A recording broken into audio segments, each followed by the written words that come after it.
Anjar police station વિસ્તારમાં થયેલ વીજ વાયર ચોરીના ગુનાનો ભેદ ઉકેલી 3 આરોપીઓને ઝડપી પાડવામાં લોકલ ક્રાઇમ બ્રાન્ચ પૂર્વ કચ્છ ગાંધીધામને સફળતા મળી છે.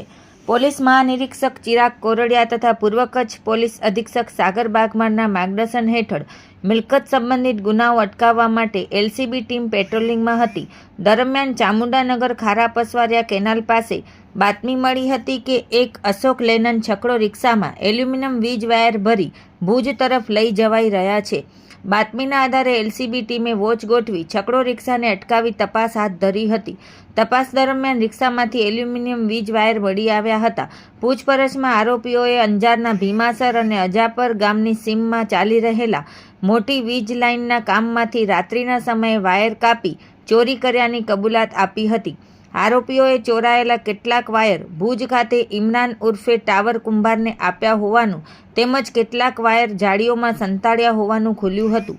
આ મામલે અંજાર પોલીસ સ્ટેશનમાં ગુનો નોંધાઈ 3 આરોપીઓને ઝડપી પાડી વધુ કાર્યવાહી માટે અંજાર પોલીસને સોંપવામાં આવ્યા છે. પકડાયેલા આરોપીઓમાં ઇમરાન મામદ મોખા, હમજા જુસબ ગગડા અને જાવેદ જખરા મેમણનો સમાવેશ થાય છે.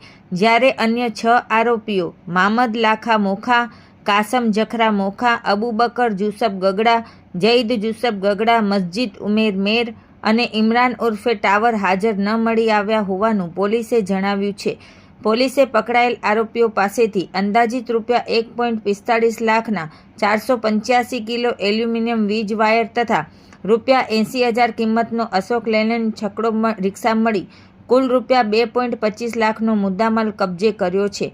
પ્રાથમિક તપાસ મુજબ આરોપીઓ સીમ વિસ્તારોમાં ચાલી રહેલા વીજ લાઇનના કામને નિશાન બનાવી રાત્રિના સમયે એલ્યુમિનિયમ વાયર કાપી ચોરી કરવાની મોડસ ઓપરેન્ડી ધરાવે છે. સમગ્ર કામગીરી એલસીબીના પીઆઈ જે.એમ. વાડા, પીએસઆઈ ડીજી પટેલ તથા સ્ટાફ દ્વારા હાથ ધરવામાં આવી હતી.